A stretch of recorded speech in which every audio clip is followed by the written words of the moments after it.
Hello everyone, good evening. मैं शरद यादव। आज की इस क्लास में हम लोग डिस्कशन करेंगे दोस्तों यूपी स्पेशल पीवाईक्यू सीरीज। कौन सी सीरीज हम लोग कर रहे हैं? पीवाईक्यू सीरीज, जिसकी ऑलरेडी हमने 2 लेक्चर्स कंप्लीट कर लिए हैं और ये हमारा लेक्चर नंबर 3 होगा। हालांकि हम लोग रेगुलर कर रहे थे, लेकिन 2 दिन से क्लास इसलिए नहीं आ पा रही थी क्योंकि जो करंट अफेयर्स के नोट्स तैयार करने थे मुझे हैंड रिटन नोट्स में, जिसमें घटनासार और घटनाचक्र ई दृष्टि जो 2024 की वार्षिकी आई है, इसको कंपाइल करके पूरी की पूरी करंट अफेयर्स के हैंड रिटन नोट्स मैं तैयार कर रहा था, जिसको आप लोग कम समय में मल्टीपल टाइम रिवीजन कर सकोगे। हालांकि उसकी क्लास ऑलरेडी रोज सुबह आती है 9 से 10 के बीच में। आज डिले थी, 6 क्लासेस ऑलरेडी हो चुकी है, जिसमें नेशनल, इंटरनेशनल और इकोनॉमिक्स हमने कवर कर लिया है। बाकी क्लासेस में हम यूपी स्पेशल और जो इंपॉर्टेंट सेगमेंट होंगे वो सारी चीजें कवर करेंगे। तो इस वजह से ये क्लास नहीं आ पा रही थी, लेकिन अब करंट अफेयर्स के नोट्स बना के मैं फ्री हो चुका हूं, तो अब इन क्लास को हम रेगुलर करेंगे और अगले 4 से 5 क्लास में खत्म हो जाएगा। क्योंकि हमने पिछले 2 क्लास में, आप देखोगे कि हमने पिछले 2 क्लास में अपने 6 चैप्टर को कवर किए हैं। और वो कौन कौन से चैप्टर्स हैं? संक्षिप्त अवलोकन, भौतिक विन्यास, जलवायु मृदा, प्राकृतिक वनस्पतियां, नदियां, झील और कृषि पशुपालन। तो इनसे संबंधित जितने भी प्रीवियस ईयर में पेपर पूछे गए हैं, चाहे वो आपके आरओ के एग्जाम्स में हो, प्रीलिम्स में हो या मेंस में हो, या फिर वो यूपी पीसीएस के एग्जाम्स में पूछेगा, प्रीलिम्स में, मेंस में, या यूपी पीसीएस के द्वारा जो अलग अलग वैकेंसीज को कंडक्ट कराया जाता है, जैसे वो लेक्चरर की वैकेंसी हो गई, आश्रम पद्धति टीचर वैकेंसी हो गई, स्टाफ नर्स की हो गई, एआरएफओ की वैकेंसी हो गई, अलग अलग जो होती हैं, और यूपी ट्रिपल एससी के द्वारा भी। तो जितना भी यूपी स्पेशल से संबंधित स्टैटिक पोर्शन पूछा जाता है, वो सारा का सारा हम यहाँ पे लेटेस्ट डाटा के साथ अपडेट कर रहे हैं इस तरीके से। तो आपको उससे काफी बेनिफिट मिलेगा। तो इस तरीके से हम लोग पूरे एमसीक्यूज कर रहे हैं और उसकी व्याख्या के साथ सारी चीजों को कवर कर रहे हैं। तो इसी कड़ी में आज हम लोग करेंगे चैप्टर नंबर 7, और इसी तरीके से अगले 5 से 6 लेक्चर में हम लोग कंप्लीट कर लेंगे, जहां से आपका यूपी पीसीएस के लिए भी काम हो जाएगा और यूपी आरओ के लिए भी। इन दोनों ही पेपर के लिए यही सीरीज केवल काफी रहेगी। और अगर आप लोग फिर भी यूपी का कुछ स्टैटिक पोर्शन डिटेल में पढ़ना चाहते हैं, तो उसकी प्लेलिस्ट मैंने नीचे वीडियो के डिस्क्रिप्शन बॉक्स में लगा दूंगा, जहां से आप उसको देख सकते हो। मैंने ऑलरेडी यूपी पीसीएस 2023 के दौरान कंप्लीट कराया था। तो चलिए शुरू करते हैं आज लेक्चर नंबर 3 को, चैप्टर नंबर 7 से। तो आज हमारा चैप्टर शुरू होगा सिंचाई और बहुउद्देशीय नदी घाटी परियोजना। जो भी उत्तर प्रदेश में जो प्रमुख नदियां हैं, झीलें हैं, या झरने हैं, या तालाब हैं, या जिस भी प्रकार की सुविधा है, तो उनसे कौन कौन से हम सिंचाई कर सकते हैं, कौन सी नदी घाटी परियोजना का हम प्रयोग कर सकते हैं, ये सभी चीजें आज की इस क्लास में डिस्कशन करेंगे। तो चैनल पर पहली बार आए तो प्लीज कर लेना चैनल को सब्सक्राइब, क्योंकि यहाँ पर आपको आरओ से रिलेटेड सारी अपडेट्स और यूपी पीसीएस की सारी अपडेट्स यहाँ पर दी जाती है, जिससे आपकी तैयारी और भी बेहतर हो सके। और करंट अफेयर्स को जरूर फॉलो कर लीजिएगा। इससे बेहतर करंट अफेयर्स की क्लास आपको कहीं नहीं मिलेगी, कहीं भी भटकना नहीं पड़ेगा। पूरी करंट अफेयर्स आपके यूपी पीसीएस और आरओ के लिए कंप्लीटली मैं सीरीज चला रहा हूं, आप उसे देख लीजिएगा।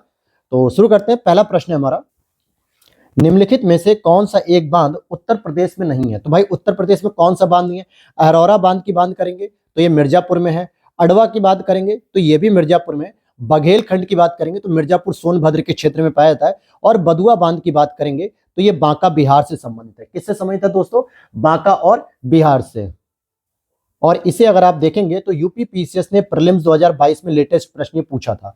तो अहरौरा की बात करेंगे मिर्जापुर उत्तर प्रदेश, अडवा की बात करेंगे मिर्जापुर उत्तर प्रदेश, और बघेल खंड की बात करेंगे बलरामपुर उत्तर प्रदेश के अंतर्गत आता है ये वाला बांध। अब यही प्रश्न आपके आरओ एग्जाम में आ जाएगा, तो आप क्या करोगे भाई? पूरी बुक पढ़ने से बढ़िया है पीवाईक्यू सीरीज को करो, और यहीं से सारी चीजें कंप्लीट हो जाएंगी। मैं खुद इसी को पर्सनल फॉलो कर रहा हूं, तो सोचा आपके लिए भी इस पे क्लास दे दूं, ताकि आप लोग भी इसे अच्छे से तैयार कर सकें। अगला प्रश्न है आपका यहाँ पे, मेडिकल ऑफिसर 2021 का जो लेटेस्ट प्रश्न है, उत्तर प्रदेश की सबसे बड़ी बहुउद्देशीय परियोजना निम्नलिखित में से कौन सी है? तो रिहंद परियोजना को माना जाता है सबसे बड़ी। हालांकि माता टीला, चंद्रप्रभा, बेतवा भी इंपॉर्टेंट है, लेकिन जो रिहंद परियोजना है जो सोनभद्र में स्थित है, ये सबसे बड़ी मानी जाती है। तो जरा इसकी डिटेल पढ़ लेते हैं। उत्तर प्रदेश की सबसे बड़ी बहुउद्देशीय परियोजना रिहंद परियोजना है। रिहंद बांध उत्तर प्रदेश में सोनभद्र जिले के पिपरी गांव में स्थित एक गुरुत्वाकर्षण बांध है। और रिहंद बांध को हम लोग गोविंद वल्लभ पंत सागर के नाम से भी जानते हैं। उत्तर प्रदेश में जो सिंचाई का सबसे बड़ा स्रोत क्या है? तो भाई आपको पता है, पूरे भारत में अगर हम बात करें तो नलकूपों से सिंचाई के मामले में उत्तर प्रदेश देश में अव्वल दर्जे पे आता है, यानी पहले स्थान पर आता है। तो नलकूप इसका सही उत्तर हो जाएगा, और ये यूपी पीसीएस मेंस 2015 में पूछा गया प्रश्न था।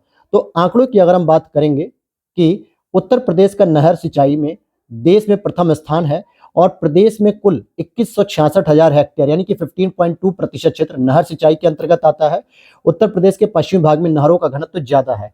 तो अब यहाँ पर आप देखोगे कि अपने में बात करें तो नलकूप सबसे अधिक है 74.9%, नहर की बात करेंगे 15.2%, कुएं की बात करेंगे 8.8%, तालाब झील 0.5 और अन्य 0.6। तो शुरू के 3 आपको याद होने चाहिए कि यूपी में 3 प्रमुख स्रोत कौन से हैं सिंचाई करने के। तो नलकूप नंबर 1 पे, नहर दूसरे पे, कुआं तीसरे पे। अगला प्रश्न है यहाँ पर, उत्तर प्रदेश में निम्नलिखित सिंचाई साधनों में से निम्नलिखित में से किसमें सबसे अधिक जो है कि क्षेत्रफल आता है? तो नलकूपों के माध्यम से, क्योंकि मैंने बताया ना 74.9%। अब देखिए यही मेंस का 2015 का प्रश्न एसीएफ आरएफओ मेंस 2019 में पूछा गया, और यही प्रश्न आगे आपको पीसीएस में देखने को मिलेगा, आरओ के एग्जाम में देखने को मिलेगा। तो यहीं से सारे प्रश्न आपके तैयार हो जाएंगे। निम्नलिखित में से कौन नहर उत्तर प्रदेश में अधिकतम क्षेत्रफल की सिंचाई करती है? जैसे अपर गंगा नहर हो गई, लोअर गंगा नहर, शारदा नहर, रामगंगा नहर। तो अपर गंगा नहर कहाँ पे है? बुलंदशहर के क्षेत्र में होती है। शारदा नहर आपके पीलीभीत और उत्तराखंड के बॉर्डर पे होती है। तो इस तरीके से पूछा जा रहा है कि कौन सी नहर सबसे बड़ी है जिससे मैक्सिमम क्षेत्रफल को कवर किया जाता है। तो उसका उत्तर हो जाएगा आपका शारदा नहर। तो आइए इसकी व्याख्या को डिटेल से पढ़ लेते हैं शारदा नहर के बारे में, कि शारदा नहर उत्तर प्रदेश में अधिकतम क्षेत्रफल की सिंचाई करती है। यह नहर उत्तर प्रदेश राज्य की सर्वाधिक लंबी नहर है। क्या है? सर्वाधिक लंबी नहर है। यह चंपावत के बनवसा यानी उत्तर प्रदेश, उत्तराखंड व नेपाल सीमा के नामक स्थान पर शारदा नदी से निकली है, और इसका निर्माण कार्य 1920 में प्रारंभ हुआ, 1928 में पूर्ण हो गया, और इस नहर से लगभग 8 लाख हेक्टेयर भूमि सिंचित होती है यूपी की। उत्तर प्रदेश की सबसे लंबी नहर कौन सी है? अब यहाँ पे देखिए, सबसे लंबी नहर का मतलब हो गया जो सबसे अधिक जो है कि क्षेत्रफल को सिंचित करेगी, तो शारदा नहर ही सबसे लंबी नहर मानी जाती है। भारत में नलकूप एवं कूप से सिंचित अधिकतम क्षेत्र वाला राज्य कौन सा है? 2017 का प्रीलिम्स, और अभी हमने आपको बताया भी था एक प्रश्न के माध्यम से, तो वो हो जाएगा आपका उत्तर प्रदेश, क्योंकि नलकूपों में सबसे अधिक यहाँ पे सिंचाई कंप्लीट की जाती है। अर्जुन बांध नहर से उत्तर प्रदेश का लाभान्वित जिला कौन सा है? जो अर्जुन बांध बनाया गया था ये हमीरपुर से संबंधित है, क्योंकि अर्जुन बांध उत्तर प्रदेश के महोबा जिले की चरखारी अर्जुन नदी पर बनाया गया। चरखारी विधानसभा में अर्जुन नदी पर बनाया गया। तो अर्जुन नदी कहाँ बहती है? महोबा में बहती है। और अर्जुन बांध की 42 किलोमीटर लंबी मुख्य नहर से महोबा, हमीरपुर जिलों की सिंचाई होती है, तथा अर्जुन बांध नहर से उत्तर प्रदेश का लाभान्वित जिला हमीरपुर होता है। निम्नलिखित में से कौन सी उत्तर प्रदेश की पेयजल परियोजना है? अगर हम बात करेंगे तो क्या शारदा सहायक नहर परियोजना है? नहीं। ज्ञानपुर पंप? नहीं। गोकुल बैराज हमारी यूपी की परियोजना है। गोकुल बैराज परियोजना उत्तर प्रदेश की पेयजल परियोजना है। इसका निर्माण 1980 में किया गया था। आगरा, मथुरा, वृंदावन नगरों को पेयजल उपलब्ध कराने के लिए। नाम से ही आपको समझ में आ जाना चाहिए कि गोकुल की बात हो रही है, वृंदावन की बात हो रही है, तो ये यूपी से संबंधित है, मथुरा वृंदावन से संबंधित है, जो कि उत्तर प्रदेश के मथुरा और गोकुल के मध्य यमुना नदी पर इस परियोजना का निर्माण कराया गया है। तो कहीं पर अगर आपका दिमाग काम न करे तो उस शब्द पे अगर ध्यान देंगे तो उस शब्द के माध्यम से ही आपका उत्तर आ जाएगा, क्योंकि आपने इतनी तैयारी की होती है, इतने सारे शब्दों को पढ़ा होता है, इतने क्वेश्चन को पढ़ा होता है कि एनालिसिस आप कर सकते हो, एनालिटिक पावर अपनी यूज कर सकते हो, और आपका उत्तर सही हो जाएगा। आगे देखें, उत्तर प्रदेश में रानी लक्ष्मीबाई बांध परियोजना कहां पर निर्मित की गई भाई? रानी लक्ष्मीबाई बांध परियोजना बेतवा नदी पर है। किस पर है? बेतवा नदी पर है। यहां पर समझते हैं कि रानी लक्ष्मीबाई बांध परियोजना बेतवा नदी पर स्थापित है, जो कि मध्य प्रदेश, उत्तर प्रदेश सरकार की एक संयुक्त परियोजना है। तो उत्तर प्रदेश में ललितपुर, झांसी, हमीरपुर, जालौन जिलों की लगभग 2.64 लाख एकड़ भूमि को सिंचित करती है ये, यानी इतनी भूमि को ये पानी प्रोवाइड करती है। अब आता है दक्षिणी यूपी का औरैया जिला प्रमुख रूप से किसका उत्पादक है? तो औरैया जिले की बात करेंगे तो ये शुद्ध देसी घी के उत्पादक होते हैं। दक्षिणी उत्तर प्रदेश का औरैया जिला शुद्ध देसी घी के लिए प्रसिद्ध है। यह जिला कानपुर मंडल के अंतर्गत आता है, और गुड़ का प्रमुख उत्पादक जिला अयोध्या भी है, मुजफ्फरनगर भी है, हींग भी है। ये सब प्रमुख उत्पादक जिले। अच्छा, हींग का जो है कि हाथरस है, सॉरी, हींग का हाथरस हो जाएगा। और गुड़ के लिए अयोध्या, मुजफ्फरनगर हो गया, और देसी घी के लिए औरैया हो गया। अगला प्रश्न है, प्राकृतिक रूप से उगने वाली बहुवर्षीय घास जिसे स्थानीय बोली में क्या कहा जाता है? अमेठी जिले के तराई क्षेत्रों में पाई जाती है। स्थानीय लोग इस घास से कई प्रकार के सजावटी सामान और घरेलू उत्पाद बनाते हैं, जिन्हें मूंज कहते हैं। तो इसको हम सरपत कहते हैं। ये सरपत दोस्तों आपने गांव में कई बार देखा होगा, सड़कों के किनारे होती है। हालांकि इसकी जो हरी हरी पत्तियां होती हैं, अगर आप इसे ढंग से पकड़ के नहीं तोड़ोगे तो ये आपके हाथ को भी काट देगी। बहुत नुकीली पत्ती होती है, पतली होने के बावजूद भी, सरपत। और इसे झोपड़ी वगैरह भी लोग बनाते हैं। तो प्राकृतिक रूप से उगने वाली एक बहुवर्षीय घास जो कि सरपत या मूंज घास के रूप में जानी जाती है। आगे देखते हैं, निम्नलिखित में से कौन सी फसल उत्तर प्रदेश में आमतौर पर व्यापक रूप से उगाई नहीं जाती है? तो भाई हमारे यहाँ देखो, गेहूं भी उगाया जाता है, तिलहन भी। अब चावल में माना कि दूसरे नंबर पे है, लेकिन प्रमुख रूप से तो उगाई जा रही है। लेकिन कपास हमारे यहाँ नहीं उगाया जाता, क्योंकि कपास काली मिट्टी पर उगाया जाता है और हमारे उत्तर प्रदेश में काली मिट्टी का विस्तार तो है ही नहीं। तो कहां पर देखा जाएगा? गुजरात, महाराष्ट्र, कर्नाटक, इन क्षेत्रों में कपास की खेती होती है, हमारे यूपी में प्रमुख रूप से नहीं होती है। अच्छा, प्रमुख रूप से किसकी खेती होती है? तो गेहूं हो गया, चावल हो गया, तिलहन, गन्ना, जौ, इन सभी का उत्पादन हमारे यहाँ होता है। इवन कि आलू का भी उत्पादन होता है, सब्जियों का भी होता है, कुल खाद्यान्नों का भी उत्पादन सबसे अधिक होता है हमारे यहाँ। अब बात करेंगे उत्तर प्रदेश में नींबू प्रधानतः कहाँ उगाया जाता है? तो नींबू की बात करेंगे सहारनपुर और मेरठ में। अगर मैं करूं इसी से संबंधित एक आंवले की बात करूं, तो आंवले से संबंधित हो जाएगा आपका प्रतापगढ़ हो जाएगा। और नींबू का जो वैज्ञानिक नाम होता है साइट्रस लिमोन होता है। ठीक है, लिमोन, क्योंकि लेमन से क्या होता है? नींबू होता है, तो वहीं से लिमोन आ गया। भारत के कुल गन्ना उत्पादन का कितना प्रतिशत उत्तर प्रदेश पैदा करता है? हालांकि गन्ना उत्पादन और चीनी उत्पादन दोनों में उत्तर प्रदेश प्रथम स्तर पे आता है, प्रथम नंबर पे आता है। तो ये 25 से 40% पूरा का पूरा प्रोडक्शन करता है उत्तर प्रदेश का, मतलब भारत का। तो उत्तर प्रदेश का अगर हम वर्तमान आंकड़ा देखेंगे तो 41.28% गन्ना यूपी में पैदा होता है। और महाराष्ट्र की बात करेंगे तो 20%, तमिलनाडु की बात करेंगे 19%, कर्नाटक की बात करेंगे तो 10%। तो पहले दूसरे नंबर पे कौन है? पहले पे यूपी है, दूसरे पे महाराष्ट्र है गन्ने के उत्पादन में। अब इसी तरीके से भारत में आमों का सबसे बड़ा उत्पादक राज्य कौन है? तो उत्तर प्रदेश है। और ये ग्राम पंचायत अधिकारी 2018 में पूछा गया था। भारत में आमों का सबसे बड़ा उत्पादक राज्य उत्तर प्रदेश है। उसके बाद आंध्र प्रदेश, कर्नाटक, बिहार, गुजरात आदि राज्यों का स्थान इसमें आता है। लेकिन मैं अगर आपको बताऊं कि ये आंकड़ा अब आपका बदल गया है, तो ध्यान देना, ये आंकड़ा बदल गया है। तो अब अगर आप आम के उत्पादन की बात करेंगे तो सबसे अधिक आपके आंध्र प्रदेश में होता है। ध्यान देना, यूपी में नहीं होता है। लेकिन यूपी के मलिहाबाद जिला, जो मतलब लखनऊ जिले में मलिहाबाद एक छोटा सा कस्बा है रेलवे स्टेशन के पास, वहां पे सबसे अधिक दशहरी आम का उत्पादन होता है। बागपत में एक छोटी सी जगह है रटौल, वहां पे रटौल आम सबसे अधिक उत्पादित होता है और रटौल को जीआई टैग भी मिला हुआ है। लेकिन अगर संपूर्ण आम की बात करें सारी प्रजातियों को मिला के, तो आंध्र प्रदेश में सबसे अधिक आम होता है। यूपी का नंबर अब सेकंड आता है। आगे देखें, इनमें से कौन सी मुख्य एजेंसियों में से एक नहीं है जो उत्तर प्रदेश में भारी मात्रा में अनाज भंडारण शामिल है? तो एफडीआई, क्योंकि किसी एक देश की कंपनी का दूसरे देश में निवेश किया जाता है तो उसे एफडीआई कहा जाता है। और ये फंडामेंट मतलब कि फॉरेन डायरेक्ट इन्वेस्टमेंट की बात हो रही थी। जबकि आप देखोगे सीडब्ल्यूडी मतलब केंद्रीय भंडारण निगम की बात करें, एफसीआई की बात करेंगे फूड कॉर्पोरेशन ऑफ इंडिया, या एसडब्ल्यूसी राज्य भंडारण निगम, ये तीनों अनाज भंडारण से संबंधित है। लेकिन एफडीआई फॉरेन डायरेक्ट इन्वेस्टमेंट से संबंधित है, यानी इन्वेस्टमेंट की चीजें हैं, न कि कोई भंडारण कंपनी है। आगे देखते हैं यहाँ पर कि कृषि अनुसंधान केंद्र की रिपोर्ट 2014-15 के अनुसार उत्तर प्रदेश के बारे में कौन सा सच नहीं है? तो अब ये देखिए 2018 का प्रश्न है। तो हम लोग आगे देखते हैं कि वर्तमान समय में उत्तर प्रदेश में 89 कृषि विज्ञान केंद्र कार्यरत है और प्रथम कृषि विज्ञान केंद्र पौंडीचेरी 1974 में खोला गया था। बस आपको इतना ही पढ़ना है। फिर आगे, उत्तर प्रदेश में निम्नलिखित में से किस जिले में बाबू गेंदा सिंह गन्ना शोध संस्थान स्थित है? ध्यान देना, एक तो हमने पढ़ा है कि राष्ट्रीय गन्ना अनुसंधान केंद्र वो कहां पर है? लखनऊ में है। और राष्ट्रीय गन्ना प्रजनन केंद्र की अगर हम बात करेंगे तो कोयंबटूर में है। लेकिन यहाँ पे किसी व्यक्ति के नाम से पूछा जा रहा है, बाबू गेंदा सिंह गन्ना शोध संस्थान, तो ये कहां पर है? तो आइए इसकी व्याख्या देख लेते हैं हम लोग। सीधे कुशीनगर में स्थित है वैसे ये। तो बाबू गेंदा सिंह गन्ना शोध संस्थान उत्तर प्रदेश के कुशीनगर में स्थित है और यह संस्थान सेवरही नामक स्थान पर इस शोध संस्थान की स्थापना 76 में की गई थी। पहले निदेशक डॉक्टर एचएन सिंह बनाए गए थे। अगला प्रश्न है यहाँ पे, उत्तर प्रदेश का बीज प्रमाणीकरण ब्यूरो कहां पर स्थित है? तो बात करेंगे आलमबाग में। आलमबाग कहां पे? लखनऊ में स्थित है ये। उत्तर प्रदेश में राज्य बीज प्रमाणीकरण ब्यूरो आलमबाग लखनऊ में स्थित है। 2002 में इसकी स्थापना हुई थी। फिर अगला प्रश्न देखिए, आरओ के मेंस 2021 में ये प्रश्न ऐसा पूछा गया था और आप लोग कहते हैं कि यहां से सर प्रश्न नहीं पूछेंगे। ये पीवाईक्यू सीरीज ही इतनी काफी है कि तो यहां पर लेटेस्ट ये प्रश्न पूछ लिया गया कि कृषक समृद्धि योजना की बात की जा रही है, तो इसे किस वर्ष शुरू किया गया दोस्तों? तो 2017 में शुरू किया गया था। उत्तर प्रदेश में कृषक समृद्धि आयोग का स्थापना नवंबर 2017 में मुख्यमंत्री जी की अध्यक्षता में किया गया था और इसकी जो टारगेट थी वो ये थी कि 2022 तक किसानों की आय को दुगना करना है। लेकिन अब क्या है, केंद्र सरकार के द्वारा इस लक्ष्य को बढ़ा दिया गया है कि किसानों की आय अगर 2022 तक दुगनी नहीं हो पाई है तो हम क्या करेंगे, 2024 तक इनकी आय को दुगना करेंगे। अगला प्रश्न है यहाँ पर, उत्तर प्रदेश का पारीक्षा बांध जो है कि पूछा जाता है, कई बार ये प्रश्न आया हुआ है।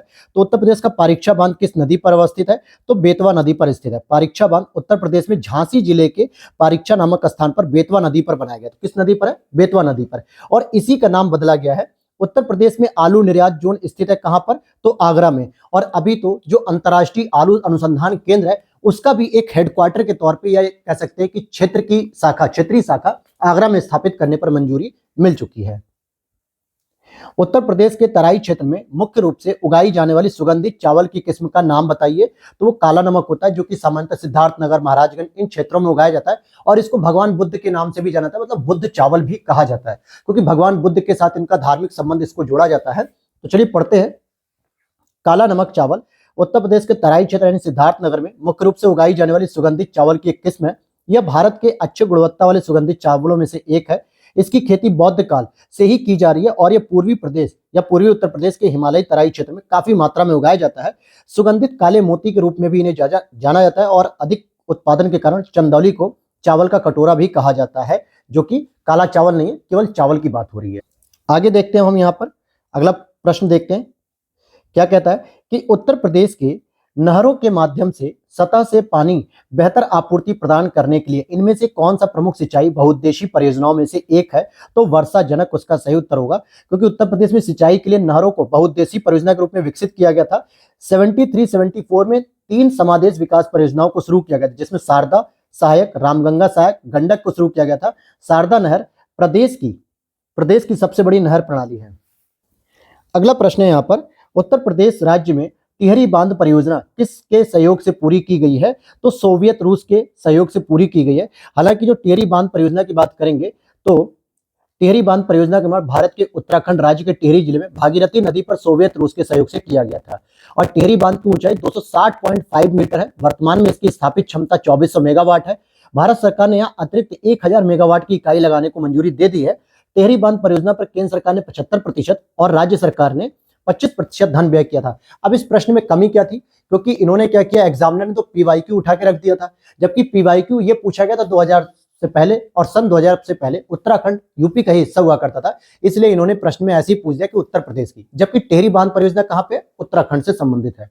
उत्तर प्रदेश राज्य में निम्नलिखित में से सबसे ऊंचा बांध कौन सा है? तो रामगंगा बांध। अब यहाँ पे टिहरी बांध का उत्तर नहीं होना चाहिए, कौन सा होना चाहिए? रामगंगा बांध होना चाहिए।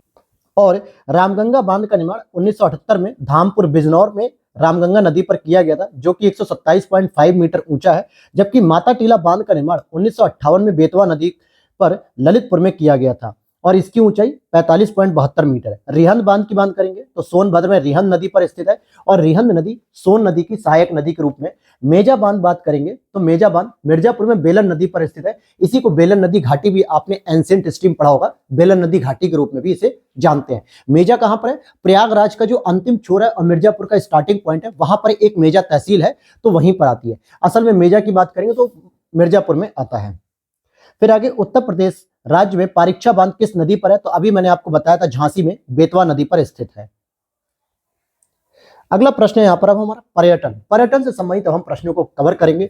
तो देखिए, इससे बेहतर तरीके से मैं मानता हूं कि और कोई सीरीज नहीं हो सकती, क्योंकि अगर आपको पीवाईक्यू के जो भी 5 से 6 प्रश्न आने हैं उसको आपको गलत नहीं करना है, तो यही सारे प्रश्न घूम फिर के होंगे। पूरी की पूरी किताब रटोगे, मिलेगा यही प्रश्न। तो क्यों ना हम पीवाईक्यू और उसके डीप एनालिसिस के साथ समझ लेते हैं, ताकि आपकी क्लास और बढ़िया हो जाए, एग्जाम में और अच्छे से पेपर आपका हो जाए।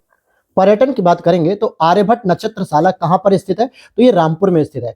इंदिरा गांधी नक्षत्रशाला आपके लखनऊ में है। वीर बहादुर सिंह नक्षत्रशाला गोरखपुर में है। डॉक्टर भीमराव अंबेडकर या आर्यभट्ट नक्षत्रशाला इसका नाम कहा जाता है, रामपुर में स्थित है। और जवाहर नक्षत्रशाला प्रयागराज में स्थित है। अब देखिए, आप ये 2018 और 2014 का प्रश्न है, पीसीएस ने पूछा मेंस में, तो प्रीलिम्स में भी ये पूछ सकता है आरओ के। तो याद रखना, आर्यभट्ट नक्षत्रशाला को हम भीमराव अंबेडकर नक्षत्रशाला के नाम से जानते हैं। और 2015 में 14 के बाद 2015 में नाम बदल के पूछा, डॉक्टर भीमराव अंबेडकर नक्षत्रशाला, तो ये कहां पे? रामपुर में है। प्रयागराज स्थित अल्फ्रेड पार्क का पुनः नामकरण किया गया। अल्फ्रेड पार्क, ये वही अल्फ्रेड पार्क है जहां पे चंद्रशेखर आजाद जी ने अपने आप को गोली मार के क्या किया था? शहीद कर लिया था। उन्होंने कहा कि मैं अंग्रेजों की गोली से नहीं मरूंगा, तो जाहिर सी बात है इन्हीं के नाम पर रहेगा। चंद्रशेखर आजाद जी के नाम से इसे बना दिया गया है, तो शहीद चंद्रशेखर आजाद के नाम पर किया गया है इनका नामकरण। ब्रांड उत्तर प्रदेश ब्रांड उत्तर प्रदेश सृजन के लिए उत्तर प्रदेश पर्यटन द्वारा किस उपागम को अपनाया गया है? तो समग्रता उपागम को अपनाया जा रहा है। उत्तर प्रदेश में पर्यटन विकास निगम की स्थापना किस वर्ष की गई थी? तो ये 1974 में की गई थी, टूरिज्म को डेवलपमेंट करने के लिए, टूरिज्म को डेवलप करने के लिए, कि ताकि उत्तर प्रदेश में टूरिज्म बढ़े। पर्यटन के विकास से समेत योजनाओं के निर्धारण के लिए 1972 में उत्तर प्रदेश पर्यटन निदेशालय का गठन किया गया। बाद में पर्यटन से समेत वाणिज्यिक गतिविधियों की देखभाल क्रियान्वयन के लिए 1974 में उत्तर प्रदेश राज्य पर्यटन विकास निगम की स्थापना भी की गई थी। निम्नलिखित में से कौन उत्तर प्रदेश में बौद्ध परिपथ का भाग नहीं है? बौद्ध परिपथ की बात करें तो जहां जहां भगवान बुद्ध जो है कि गए थे या रहे थे या उपदेश दिया या उन्होंने अपना जीवन बिताया या भिक्षुओं के रूप में जीवन जिया, तो वो सारे के सारे जगहों को बौद्ध परिपथ के रूप में डेवलपमेंट किया जा रहा है। तो अगर मैं यहाँ पर देखूं तो आप देखोगे कपिलवस्तु में भी रहे, कुशीनगर में तो पावापुरी कुशीनगर में तो उनके महापरिनिर्वाण हुआ, श्रावस्ती में भी उन्होंने सबसे अधिक समय व्यतीत किया और संकिसा में भी। तो देखोगे कि सारे ऑप्शन बिल्कुल सही है, इनमें कोई भी ऑप्शन गलत नहीं कर सकते, क्योंकि कपिलवस्तु, कुशीनगर, कौशाम्बी, श्रावस्ती, सारनाथ तथा संकिसा को शामिल किया गया है। तो आयोग को यह प्रश्न बाद में हटाना पड़ा। उत्तर प्रदेश में स्थित काशी एक प्रसिद्ध भारतीय तीर्थ केंद्र है, निम्नलिखित में से यह किस नदी पर स्थित है? तो भाई काशी की बात करेंगे तो गंगा नदी पर स्थित है। काशी कोई तो बनारस भी कहते हैं, सारनाथ भी कहते थे पहले, तो इसीलिए उत्तर प्रदेश में स्थित काशी एक प्रसिद्ध तीर्थ केंद्र है जो कि गंगा नदी के बाएं तट पर है, जबकि कानपुर गंगा नदी के दाएं तट पर है। और ये भारत का सबसे प्राचीन बसा हुआ शहर है। यहाँ पे जैन धर्म, बौद्ध धर्म का पवित्र स्थान भी माना जाता है। इसे घाटों के शहर के रूप में भी जानते हैं। शिक्षा के क्षेत्र में बीएचयू यूनिवर्सिटी, संपूर्णानंद संस्कृत विश्वविद्यालय जैसे महत्वपूर्ण विश्वविद्यालय यहाँ पर स्थापित है। अगले प्रश्न को देखते हैं। उत्तर प्रदेश में यूपी पर्यटन द्वारा बुंदेलखंड सर्किट में निम्नलिखित में से कौन से गंतव्य शामिल है? यानी बुंदेलखंड को डेवलपमेंट करने के लिए नया सर्किट बनाया गया उत्तर प्रदेश में। बिठूर यानी कानपुर, चित्रकूट, झांसी, कालिंजर यानी बांदा और महोबा। तो उत्तर प्रदेश जैसे विशाल राज्य में पर्यटकों की सुविधा के लिए अलग अलग रुचि के अनुसार स्थलों को चयनित कर पर्यटन परिपथ का सृजन किया जा रहा है। इसमें लोग अपनी रुचि के अनुसार सुगमता से भ्रमण कर सकते हैं। तो जैसे इसके अंतर्गत बिठूर, चित्रकूट, झांसी, कालिंजर, महोबा, ये सभी शामिल है इसमें। अब चलते हैं उद्योग की तरफ। अब देखिए, आप लोग पर्यटन में खूब सारी चीजें पढ़ते हैं, पर्यटन का स्थल कहाँ पे है, ये कहाँ पर है, आगरा, ताजमहल, कॉरिडोर वगैरह, ये सारी चीजें आप लोग पढ़ते हैं। लेकिन आयोग के द्वारा जो प्रश्न पूछे जाते हैं वो प्रश्न बहुत लिमिटेड पूछे जाते हैं यूपी स्पेशल से। स्पेशली जलवायु से पूछेंगे, एग्रीकल्चर डाटा से पूछेंगे, इतिहास से पूछेंगे। बस यही 4-5 सेक्शन होते हैं जहां से यूपी स्पेशल पूछा जाता है। आगे देखते हैं इंडस्ट्री के बारे में। तो प्रथम दीनदयाल हस्तकला संकुल व्यापार सुविधा केंद्र स्थापित किया गया था। तो मोदी जी के द्वारा वाराणसी में इसको स्थापित किया गया था और ये पहला जो है कि हस्तकला संकुल व्यापार सुविधा था।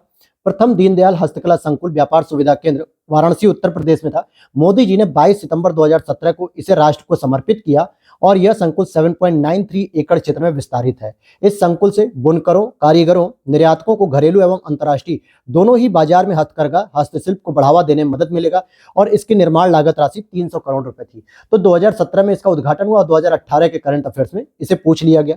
हाल ही में एक नई रेल कोच निर्माण कारखाने की नींव रखी गई है। कहां पर? रायबरेली में, क्योंकि एक नई रेल कोच फैक्ट्री की नींव रायबरेली में रखी गई है। यह भारत का तीसरा रेल कोच फैक्ट्री होगी। प्रथम रेल कोच फैक्ट्री 1955 में इंटीग्रल रेल कोच फैक्ट्री के नाम से पेराम्बूर तमिलनाडु में है, दूसरी कपूरथला पंजाब में है और तीसरी कहां पर है? रायबरेली में। तो भारत में टोटल 3 ही अभी काम कर रही हैं जो कि रेल के कोच बनाती हैं। फिर आगे देखते हैं, निम्नलिखित में से कौन सा एक युग्म सही सुमेलित नहीं है? तो भाई यहाँ पे ओडीओपी को फॉलो किया जा रहा है, वन डिस्ट्रिक्ट वन प्रोडक्ट के रूप में। तो मुरादाबाद में क्या होता है? पीतल का काम होता है, बिल्कुल। प्रतापगढ़ में कालीन का काम नहीं होता। प्रतापगढ़ में तो आंवले का काम होता है, आंवले का मुरब्बा बनता है, बल्कि कालीन आपकी भदोही में, मिर्जापुर में सबसे ज्यादा फेमस है, बरेली में फर्नीचर और सहारनपुर में कागज। तो बी ऑप्शन यहाँ पे सही हो जाएगा। तो प्रतापगढ़ में क्या होता है? आंवला होता है। अगला प्रश्न, तीव्र औद्योगिकरण हेतु निवेश करने तथा रोजगार के अवसरों के सृजन के लिए उत्तर प्रदेश सरकार ने राज्य का पहला आंकड़ा केंद्र स्थापित करेगी। कहां पे करेगी? जिसको हम लोग डाटा सेंटर भी कहते हैं। और देखिए, आरओ के मेंस 2016 में ऐसे प्रश्न पूछे जा रहे हैं। तो इसको स्टैब्लिश किया जा रहा है ग्रेटर नोएडा में। तो चलिए इसकी व्याख्या भी देख लेते हैं कि क्या बातें हैं इसमें। उत्तर प्रदेश सरकार द्वारा तीव्र औद्योगिकरण हेतु निवेश करने तथा रोजगार के अवसरों को सृजित करने के लिए और उसे बढ़ाने के लिए ग्रेटर नोएडा में राज्य का पहला आंकड़ा केंद्र स्थापित करने का निर्णय लिया गया है।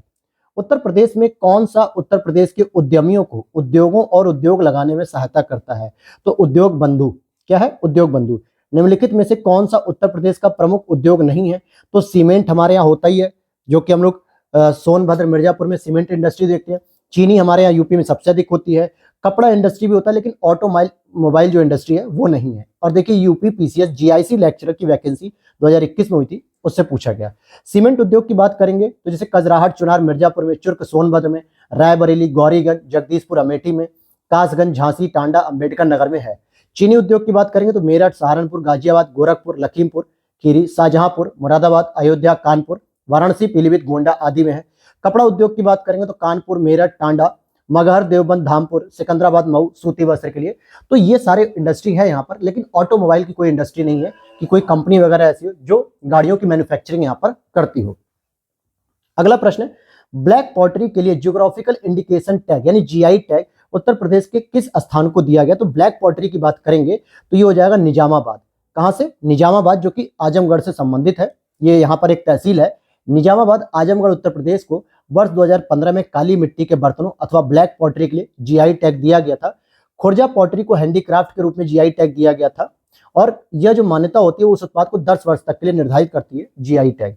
उत्तर प्रदेश के किस शहर को कालीन नगरी कहा जाता है? अब यहाँ पे कंफ्यूज हो सकते हो, तो डी ऑप्शन लगाना है आपको, भदोही। मिर्जापुर को कालीन नगरी नहीं कहते, हालांकि उसको डेवलपमेंट वहां पे बहुत अधिक किया जाता है। तो जैसे अगर आप देखोगे भदोही, मिर्जापुर, आगरा, वाराणसी। मेरठ खेल के सामान और कैंची उद्योग के लिए प्रमुख शहर माना जाता है। अगला देखें, कन्नौज जो है इत्र का शहर है। बिल्कुल, हम लोग कहते भी है कि कन्नौज में इत्र का उत्पादन होता है, इत्र का प्रोडक्शन होता है। कन्नौज शहर के सभी निवासियों के यहाँ इत्र का उद्योग है। तो ऐसा कोई जरूरी थोड़े है कि सभी के यहाँ रहेगी। भाई जिसकी क्षमता होगी वही तो इत्र इंडस्ट्री को ओपन कर सकेगा ना, सारे लोग तो नहीं कर सकते हैं। तो इसलिए यहाँ पर केवल ए ऑप्शन सही हो जाएगा, सी यहाँ पर सही होगा कि ए सही है और आर गलत है। और दूसरी अगर हम बात करें तो इत्र के साथ साथ कन्नौज जो है तंबाकू व्यापार के लिए भी जाना जाता है, क्योंकि यहाँ पर तंबाकू का भी व्यापार बहुत अधिक मात्रा में होता है। निम्नलिखित में से किसमें विज्ञान नगरी अवस्थित है? तो विज्ञान नगरी आपके लखनऊ में अवस्थित है। गीडा क्या है दोस्तों? गीडा की बात करेंगे अगर हम, तो गीडा क्या है? गाजियाबाद गोरखपुर औद्योगिक विकास प्राधिकरण है। गीडा गोरखपुर औद्योगिक विकास प्राधिकरण, इट मीन्स की गोरखपुर इंडस्ट्रियल डेवलपमेंट अथॉरिटी। 1989 में इसे परिक्षेत्र में तीव्र औद्योगिक विकास के उद्देश्य से इसकी स्थापना की गई। आगे देखते हैं, यहाँ पर पूछा जा रहा है यूपीएसआईडीसी का मुख्यालय कहां पर है? तो ये आपके कानपुर में स्थित है। तो क्या होता है यूपीएसआईडीसी? तो यूपीएसआईडीसी की बात करेंगे तो उत्तर प्रदेश राज्य औद्योगिक विकास निगम, इसका मुख्यालय कानपुर में, क्योंकि इंडस्ट्रियल सेक्टर सबसे अधिक कानपुर में डेवलप हो रहा है। 1961 में इस स्थापित किया गया था इस संस्थान को, और इसका मुख्य उद्देश्य था क्षेत्रों और अवस्थापन सुविधाओं से युक्त स्वीकृत औद्योगिक नगरों और औद्योगिक क्षेत्रों का विकास किया जाए। उत्तर प्रदेश में रक्षा गलियारा का केंद्रीय क्षेत्र कौन सा होगा? यानी डिफेंस कॉरिडोर का। तो आप देखिएगा केंद्रीय क्षेत्र की बात करें तो डिफेंस कॉरिडोर हमारे यहाँ बुंदेलखंड के क्षेत्र में खोला जा रहा है। कहां पर? बुंदेलखंड के क्षेत्र में। फरवरी 2018 में आम बजट में इसे प्रस्तुत किया गया था डिफेंस कॉरिडोर, और इसे बनाने का निर्णय लिया गया। और पहला कॉरिडोर चेन्नई से बेंगलुरु के मध्य, जबकि दूसरा उत्तर प्रदेश के बुंदेलखंड में प्रस्तावित किया गया है। अब आगे देखते हैं, निम्नलिखित में से कौन सा युग्म सही सुमेलित नहीं है? तो शहर और उसकी विशेषता की बात करेंगे तो वाराणसी देखिए संस्कृति और धर्म से संबंधित नगरी है। और लखनऊ की बात करेंगे तो ये प्रदेश की राजधानी है। झांसी आपका औद्योगिक केंद्र नहीं है दोस्तों, मुरादाबाद पीतल उद्योग से समित है, क्योंकि झांसी भी एक ऐतिहासिक पर्यटन स्थल है। औद्योगिक केंद्र में आपका कानपुर सबसे प्रमुख रूप से आता है, बाकी पश्चिमी यूपी में ग्रेटर नोएडा गाजियाबाद ये सब इंडस्ट्री एरिया में आते हैं। उत्तर क्या हो जाएगा? यहाँ पे सी हो जाएगा। फिर आगे देखते हैं, उत्तर प्रदेश में मॉडर्न कोच फैक्ट्री कहां पर स्थापित की जा रही है दोस्तों? तो ये रायबरेली में स्थापित की जा रही है। Modern coach factory Uttar Pradesh के रायबरेली जिले के लालगंज में स्थित है। इसकी स्थापना यूपीए 2 कार्यकाल में 2012 में की गई थी, और इसी को हम लोग integral coach factory Perambur Tamil Nadu और rail coach factory Kapurthala Punjab के बाद रेल कोच की निर्माण की तीसरी फैक्ट्री स्टैब्लिश है। तो इसके मॉडर्न कोच फैक्ट्री के नाम से भी इसे जाना जाता है। अगला प्रश्न अगर हम देखेंगे तो प्रश्न नंबर 16 को पढ़ेंगे, निम्नलिखित में से कौन सा एक सही सुमेलित नहीं है? और इसको देखिए तो जरा एक बार नजर मारिए कि कितनी बार ये रिपीट किया गया दोस्तों। तो बिल्कुल इस बार भी पूछा जा सकता है। बायोटेक्नोलॉजी पार्क की बात करेंगे, लखनऊ में स्थित है। ट्रोनिका सिटी आपके नोएडा में नहीं है, गाजियाबाद में स्थित है। प्लास्टिक सिटी आपकी कानपुर देहात, और लेदर टेक्नोलॉजी पार्क आपका उन्नाव में भी है। तो बी ऑप्शन यहाँ पे गलत हो जाएगा, क्योंकि जो ट्रोनिका सिटी है उसको हम लोग गाजियाबाद में देखते हैं, नोएडा में नहीं देखते हैं। अगला प्रश्न है, उत्तर प्रदेश में प्रथम सॉफ्टवेयर टेक्नोलॉजी पार्क कहां स्थापित किया गया है? तो ये लखनऊ में स्थापित किया गया है। उत्तर प्रदेश में प्रथम और देश का तीसरा सॉफ्टवेयर टेक्नोलॉजी पार्क देश की राजधानी लखनऊ में स्थापित किया गया है। लखनऊ के अतिरिक्त ये प्रयागराज, वाराणसी, नोएडा, आगरा में भी सॉफ्टवेयर टेक्नोलॉजी पार्क स्थापित किए जाने की योजना चल रही है, लेकिन अभी तक केवल उत्तर प्रदेश में लखनऊ में ही technology park, software technology park है। उत्तर प्रदेश में कंप्यूटर एडेड डिजाइनिंग परियोजना का केंद्र स्थित है। तो भाई कैड की बात कर रहे हैं, कंप्यूटर एडेड डिजाइनिंग परियोजना की बात की जा रही है, जो कि लखनऊ में स्थित है। तो उत्तर प्रदेश में कैड परियोजना लखनऊ के आलमबाग में स्थित है, जो भारतवर्ष का एक टेक्निकल ट्रेनिंग संस्थान है, जहां पर औद्योगिक उत्पादों की डिजाइन तैयार की जाती है। सूची फर्स्ट और सूची सेकंड को इंडस्ट्रियल सेक्टर और नगर की बात करें तो यहां पर भी मिलान कई बार पूछता है कि जैसे इंडियन टेलीफोन इंडस्ट्री रायबरेली में है, ट्रांसफार्मर फैक्ट्री झांसी में है, कृत्रिम अंग निर्माण निगम कानपुर में है और उर्वरक कारखाना फूलपुर में है। तो ये दो ध्यान रखना लास्ट वाले, ये आज भी पूछे जा रहे हैं। हालांकि अब ये ऊपर के दो ज्यादा नहीं पूछते, लेकिन कृत्रिम अंग यानी आर्टिफिशियल जो बॉडी ऑर्गन है उसको कहाँ पे मतलब तैयार किया था, कानपुर में। और उर्वरक कारखाने की बात करेंगे तो फूलपुर में है और आंवले में भी अब है। आंवला कौन सा, बदायूं में स्थित एक छोटा सा कस्बा है, वहां पर भी उर्वरक कारखाना खोला गया है। तो अब देख लेते हैं इसको, यहाँ पर संस्थान है और यहाँ पे स्थिति की बात करें, Indian institute of handloom technology की बात करेंगे तो ये आपका वाराणसी में स्थित है। हथकरघा उद्योग, भातखंडे संगीत संस्थान की बात करेंगे तो ये लखनऊ यूनिवर्सिटी के पास ही है, लखनऊ में। निराला आर्ट गैलरी की बात करेंगे तो ये आपका प्रयागराज में। और Rajiv Gandhi institute of petroleum Technology की बात करेंगे तो ये आपका रायबरेली में स्थित है। तो इस तरीके से संस्थान भी पूछे जाते हैं और 2016 में ही पूछा गया था कि Indian institute of handloom technology Varanasi, Bhatkhande Sangeet Sansthan Lucknow, Nirala art gallery Prayagraj, Rajiv Gandhi institute of petroleum technology Raebareli में पाई जाती है। उत्तर प्रदेश के किस शहर को नॉलेज पार्क के रूप में स्थापना किया जा रहा है, तो ग्रेटर नोएडा को नॉलेज पार्क के रूप में डेवलप किया जा रहा है। तो और अगर आप देखेंगे कि ग्रेटर नोएडा में नॉलेज पार्क व निर्यात संवर्धन औद्योगिक पार्क स्थित है, जबकि संडीला हरदोई में साइंस पार्क, इलाहाबाद में इको नॉलेज पार्क, कन्नौज में परफ्यूम पार्क, अमेठी में डिस्कवरी पार्क आदि स्थापित किए गए हैं। उत्तर प्रदेश का कौन सा नगर सुहाग नगरी के रूप में कहलाता है, सुहाग नगरी के रूप में आपका फिरोजाबाद, क्योंकि फिरोजाबाद कांच की चूड़ियों से संबंधित उद्योग यहाँ पर सबसे प्रमुख है। और सुहाग नगरी का मतलब होता है जहाँ पे सुहागन महिला के लिए जो भी सामान मिलता है, सिंदूर, चूड़ी, कंगन, ये सब, तो उसकी पहचान के रूप में है। तो फिरोजाबाद शहर सुहाग नगरी के नाम से जाना जाता है। यहाँ कांच की चूड़ियों का उद्योग विश्व प्रसिद्ध है और यहाँ चूड़ियों का काम लगभग 200 वर्षों से होता है और यहाँ के चूड़ी उद्योग से ही अधिकतर लोगों का जीवन यापन जुड़ा हुआ है। आगे देखते हैं हम लोग, यहाँ पर सूची फर्स्ट और सूची सेकंड को मिलान करने के लिए दिया गया है कि कौन सा सही उत्तर सुमेलित है। अब देखिए ताले के लिए तो अलीगढ़ आपका हो ही गया, ये आरओ प्री री एग्जाम 2016 में पूछा गया था, लेकिन यहाँ पे कुछ गलत भी है।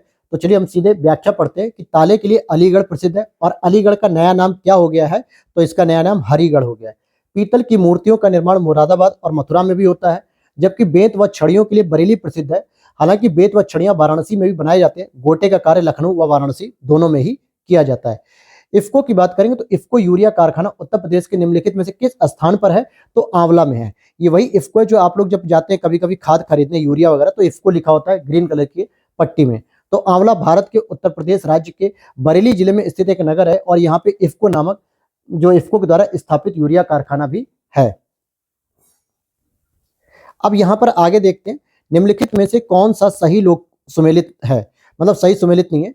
तो कन्नौज इत्र के लिए फेमस है, बिल्कुल सही बात है। बुलंदशहर चीनी मिट्टी के लिए, चित्रकूट लकड़ी के सामान के लिए, लेकिन प्रतापगढ़ अमरूद जेली के लिए नहीं है। प्रतापगढ़ अमरूद जेली के लिए दोस्तों नहीं है, क्योंकि प्रतापगढ़ आपके आंवले के मुरब्बे के लिए फेमस है, आंवले के लिए, न कि अमरूद जेली के लिए। ठीक है। भारत में रेल डिब्बे बनाने के एक नए कारखाने की स्थापना जिस शहर में की जा रही है वह है रायबरेली। तो ये तो ऑलरेडी हम लोगों ने पढ़ लिया कि रायबरेली जनपद के लालगंज स्थान पे, जो कि भारत का तीसरा कारखाना होगा रेल डिब्बे के लिए। फिर आगे देखते हैं यहाँ पर उद्योग और उत्तर प्रदेश में कहाँ कहाँ स्थित है। जैसे सीमेंट उद्योग की बात करेंगे तो चुर्क सोनभद्र में, कागज की बात करेंगे सहारनपुर में स्थित है, इलेक्ट्रॉनिक्स की बात करेंगे तो ये आपका नोएडा में, और फर्नीचर की बात करेंगे तो बरेली में। आगे देखते हैं हम लोग, डीजल लोकोमोटिव वर्क्स जिसको हम लोग डीएलडब्ल्यू कहते हैं, अब प्रदान करता है क्या, तो डीजल लोकोमोटिव वर्क्स की बात करेंगे तो अब यहाँ पे डीजल इंजन प्रोवाइड किया जाता है, मतलब डीजल इंजन यहाँ पे तैयार किया जाता है। तो इसलिए इसके उत्तर को हम ऊपर पढ़ते हैं यहाँ पर कि डीजल लोकोमोटिव वर्क्स के द्वारा डीजल एवं बिजली इंजन दोनों ही प्रोवाइड किए जाते हैं और यह वाराणसी के मंडुआडीह में स्थित है, जिसे डीएलडब्ल्यू भी कहा जाता है। अब यहाँ पर कुछ इंडस्ट्रीज की बात करेंगे और उसके स्थान की। तो जैसे फिरोजाबाद की बात करें तो अभी हमने पढ़ा था कांच की चूड़ियां, कानपुर की बात करेंगे तो यहाँ पे चमड़े का उद्योग यहाँ पे डेवलप होता है। नाजिमाबाद की बात करेंगे तो ये प्लाईवुड हो जाएगा, और सहारनपुर की बात करेंगे तो कागज व लुगदी के लिए ये फेमस होता है। उत्तर प्रदेश में प्रथम निर्यात संवर्धन औद्योगिक उद्यान स्थापित किया जा रहा है, तो बृहत नोएडा या ग्रेटर नोएडा में किया रहा है। निम्नलिखित में से कौन सुमेलित नहीं है? तो कौन सुमेलित नहीं है भाई? डीएलडब्ल्यू आपका वाराणसी में, Indian telephone industry Naini Allahabad में, मॉडर्न बेकरी लखनऊ में नहीं है, तेल शोधक संयंत्र जो होता है बरौनी नाम से जिसे हम लोग पढ़ते हैं कि बरौनी तेल शोधन केंद्र कहाँ पे, तो मथुरा में स्थित है। तो मॉडर्न बेकरी जो आपके कानपुर में स्थित है, जबकि इंडियन टेलीफोन इंडस्ट्री प्रयागराज के नैनी और रायबरेली शहर में भारत का उपक्रम के रूप में। हस्त निर्मित कागज का निर्माण की बात करेंगे तो हस्त निर्मित कागज आपका जालौन में स्थित है। तो यहाँ पे पढ़ते हैं कि उत्तर प्रदेश में हाथ से निर्मित कागज उद्योग मथुरा, जालौन यानी कालपी, और कागज लुगदी उद्योग सहारनपुर में केंद्रित है, जबकि कागज उद्योग के लिए सहारनपुर, मुजफ्फरनगर, रामपुर, रायबरेली, उन्नाव, संत कबीर नगर भी प्रसिद्ध हैं। फिर आगे देखें, उत्तर प्रदेश की अर्थव्यवस्था के विभिन्न प्रखंडों की अभिनव प्रकृतियां निराशाजनक संभावनाएं दर्शाती हैं। तो सेवाओं में अगला है उद्योग और स्थान, यही रिपीट बार बार होता है। सीमेंट जैसे कि चुर्क हो गया, कागज आपका सहारनपुर, इलेक्ट्रॉनिक्स आपका कानपुर हो जाएगा, और फर्नीचर आपका बरेली में हो जाएगा। उत्तर प्रदेश ने उच्चतम औद्योगिक वृद्धि दर अंकित की है, किसमें? 10वीं पंचवर्षीय योजना में। कितनी? लगभग 10.8% की वृद्धि दर्ज की थी। उत्तर प्रदेश में कृत्रिम रबड़ का कारखाना कहां पर स्थित है? तो ये बरेली में स्थित है। कृत्रिम रबड़ का कारखाना बरेली में स्थित है। और इसके अलावा कृत्रिम रबड़ कारखाना मोदी नगर, जिसको हम लोग MRF भी बोलते हैं, मोदी नगर रबर फैक्ट्री, तो ये गाजियाबाद में स्थित है। उत्तर प्रदेश में स्कूल ऑफ पेपर टेक्नोलॉजी की बात करेंगे तो सहारनपुर में स्कूल ऑफ पेपर टेक्नोलॉजी स्थापित है, जहां पर कागज उद्योग से संबंधित बातें होती हैं या कागज उद्योग वहां पे विकसित किया जाता है। रेणुकूट जाना जाता है। रेणुकूट कहाँ का क्षेत्र है? तो रेणुकूट आपके सोनभद्र जिले में पड़ता है, और ये मुख्य रूप से एल्यूमिनियम इंडस्ट्री के लिए जाना जाता है। हिंडाल्को, सोनभद्र स्थित रेणुकूट एल्यूमिनियम उद्योग के लिए जाना जाता है। यहाँ बॉक्साइट के उपयोग से एल्यूमिनियम बनाने का कारखाना हिंदुस्तान एल्यूमिनियम कॉर्पोरेशन, जिसको हम लोग हिंडाल्को कहते हैं, यह कारखाना यूएसए के सहयोग से स्थापित किया गया है। उत्तर प्रदेश में रेणुकूट में हिंडाल्को की स्थिति का मुख्य कारण है क्या? इसकी निकटता है किससे? शक्ति के स्रोत से, क्योंकि यहाँ पे तापीय विद्युत संयंत्र जो है, कोयले का प्रोडक्शन होता है, तो इस वजह से यहाँ पर आराम से ये हिंडाल्को इंडस्ट्री चल पड़ रही है। उत्तर प्रदेश में मान्यता प्राप्त जो स्टॉक एक्सचेंज है वो कौन सा है? कहाँ पे? कानपुर में है। उत्तर प्रदेश खादी ग्राम उद्योग बोर्ड की स्थापना किस वर्ष की गई थी? 1960 में की गई थी। कब? 1960 में। उत्तर प्रदेश में निर्यात उन्मुख सॉफ्टवेयर पार्क कहां पे स्थापित किया गया? तो नोएडा और कानपुर में स्थापित किया गया है। निर्यात उन्मुख सॉफ्टवेयर पार्क नोएडा और कानपुर व लखनऊ में भी स्थित है। उत्तर प्रदेश में लघु एवं मध्यम उपक्रमों को जिसके द्वारा दीर्घकालीन ऋण उपलब्ध कराया जाता है उसे हम लोग सिडबी कहते हैं। क्या कहते हैं? सिडबी। तो सिडबी की अगर हम देखें यहाँ पे, तो उत्तर प्रदेश वित्तीय निगम की स्थापना 1 नवंबर 1954 को राज्य वित्तीय निगम अधिनियम 1951 के अंतर्गत की गई थी। अगला प्रश्न देखते हैं कि रोजगार की दृष्टि से उत्तर प्रदेश का सबसे बड़ा उद्योग कौन सा है? तो हथकरघा उद्योग सबसे बड़ा यहाँ पर माना जाता है। उत्तर प्रदेश में कृषि के बाद रोजगार उपलब्ध कराने वाला दूसरा सबसे बड़ा क्षेत्र है, और प्रदेश में हथकरघा सूती वस्त्र के लिए प्रसिद्ध केंद्र कौन से? मेरठ, देवबंद यानी सहारनपुर, धामपुर, सिकंदराबाद, टांडा, गोरखपुर, मगहर, बाराबंकी, इटावा, अमरोहा और मऊ। औद्योगिक विकास की दृष्टि से उत्तर प्रदेश का कौन सा क्षेत्र सर्वाधिक विकसित है? तो सर्वाधिक विकसित कौन सा? पश्चिमी। तो इसलिए कहता है कि पश्चिमी यूपी इंडस्ट्री के मामले में बहुत ज्यादा संपन्न है, और वहीं बुंदेलखंड इंडस्ट्री के मामले में सबसे पिछड़ा हुआ है। उत्तर प्रदेश में दिया सलाई का मतलब जो माचिस होती है उसका उद्योग कहां पर है? तो ये बरेली में स्थित है। हालांकि इसके अतिरिक्त सहारनपुर, प्रयागराज, लखनऊ, मेरठ, रामपुर में भी है, लेकिन बरेली में सबसे ज्यादा फेमस है। दादरी, चुनार, चुर्क और डाला सभी में कारखाने जो उत्पादित करते हैं वो कहां पर हैं? तो ये सब सीमेंट है, यानी दादरी हो गया, चुनार हो गया, चुर्क हो गया, डाला हो गया, ये सभी कारखाने ऐसे हैं जो सीमेंट का प्रोडक्शन करते हैं। दादरी, चुनार, चुर्क, डाला सभी सीमेंट उत्पादन केंद्र है। और उत्तर प्रदेश के मिर्जापुर जिले में स्थित कजराहट, रोहतास क्षेत्र में उच्च श्रेणी का चूना पत्थर उपलब्ध है, जो सीमेंट निर्माण का मुख्य स्रोत होता है। सोनभद्र जिले में स्थित चुर्क और डाला सीमेंट फैक्ट्रियों के लिए चूना पत्थर इन्हीं स्थानों से उपलब्ध होता है। एशिया की सबसे बड़ी चीनी मिल उत्तर प्रदेश के किस स्थान पर स्थित है? तो इसको आप देखोगे खतौली की चीनी मिल के नाम से इसे जाना जाता था। किस नाम से? अच्छा, यहाँ पे खतौली चीनी मिल थी, लेकिन अब यहाँ पे कर रहा है कि इसको बाहर ही कर दिया गया था। अच्छा ठीक है, चलिए हटा देते हैं उसको भी।